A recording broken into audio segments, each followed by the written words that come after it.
On continue toujours dans le quatrième chapitre, la suite du cours des fruits. Alors nous avons maintenant le faux fruit. Donc on a parlé des vrais fruits, on a dit que le vrai fruit, il résulte de la transformation du gynécée uniquement d'une seule fleur. Donc et ce vrai fruit-là, il peut être un fruit charnu et il peut être un fruit sec. Les fruits charnus ils peuvent être des baies ou des drupes. Et les fruits secs, ils peuvent être déhiscents ou indéhiscents. Maintenant, on va voir les fruits, les faux fruits. Il faut aller à la page 59. Alors, les faux fruits, c'est quoi? Ce sont des fruits qui résultent non seulement de la transformation du gynécée, mais il y a aussi intervention d'autres pièces florales.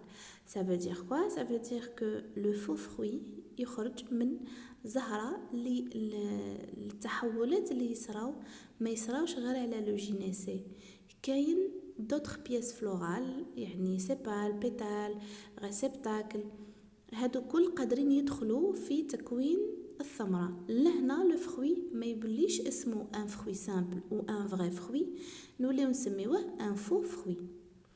On commence par les fruits multiples. Alors nous avons trois types de faux fruits. Donc un fruit qui résulte de la transformation du gynécée ainsi que l'intervention d'un autre élément des pièces florales. On a fruits multiples, fruits complexes et fruits composés. fruits multiples هي ثمرة متعددة. fruits complexes يعني ثمرة معقدة. fruits composés يعني ثمرة متكونة من عدة أزهار. On va voir chacun. Le fruit multiple. Alors, le fruit multiple, il résulte de la transformation d'un gynécée composé de plusieurs carpelles libres d'une seule fleur. Si vous vous rappelez, on a dit que le fruit simple, il résulte de la transformation du gynécée uniquement d'une seule fleur. Et ce gynécée est composé d'un seul carpelle ou plusieurs carpelles soudées. لهنا شروط كامل كاينة à part les carpelles soudées. هاد الشرط ما كانش parce que les fruits multiples ils résultent de la transformation du gynécée qui est composé de plusieurs carpelles libres. C'est ce qui fait la différence. Et donc زهرة واحدة رايحة تمدلنا عدة ثمار. يعني شاك كاربل اللي كاين في الزهرة راح يتحول لثمرة. وديكو نلقاو رحنا زهرة واحدة فيها عدة ثمار كيما لي ميغ التوت تلقاو حامل الزهرة متكون من عدة ثمار. التوت جينيرالمون سي كوا لي ميغ c'est un polydrupe. دونك يقدر يكون polydrupe, polyfollicule, polyachène, c'est-à-dire une seule fleur qui porte plusieurs fruits. Deuxièmement, les fruits complexes. Les fruits complexes, ce sont des fruits qui ne dérivent pas uniquement du gynécée, mais qui intègrent d'autres parties de la fleur. Toujours sur la page 59. Donc, on a deux exemples de fruits complexes, c'est la pomme et la fraise. Alors, chez la fraise, c'est le réceptacle floral qui se développe considérablement et produit la partie charnue principale du fruit. Les carpelles se sont transformées en akènes fixées sur ce volumineux réceptacle. C'est-à-dire la fraise, la partie l'inakluha la fraise en fait, c'est pas l'ovaire, c'est le réceptacle. Donc le réceptacle qui se gonfle, هذيك هي la partie l'inakluha. والحبات هذوك اللي نلقاوهم فوق لي فريز هذوك هما سي دي زاكان.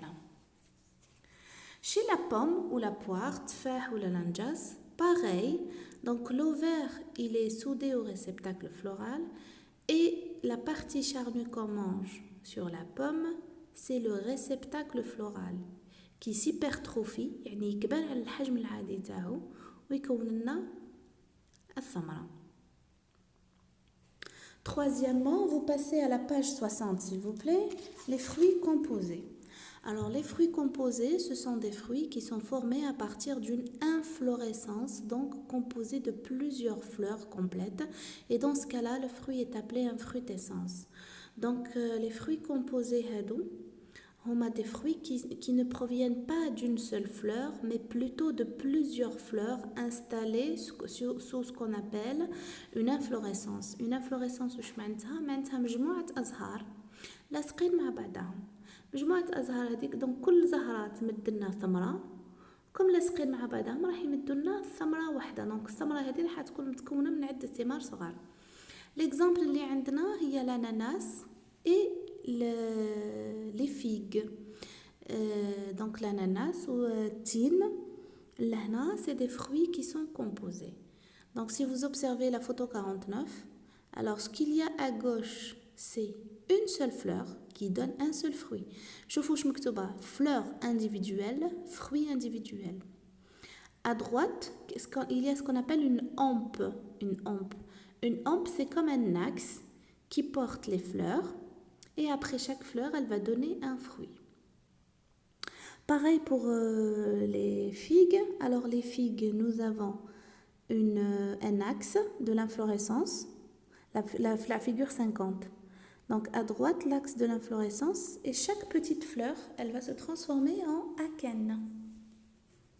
Donc ce qu'on mange à l'intérieur des figues, c'est plusieurs akènes. Alors là, c'est la fleur du pommier qui se transforme en pomme.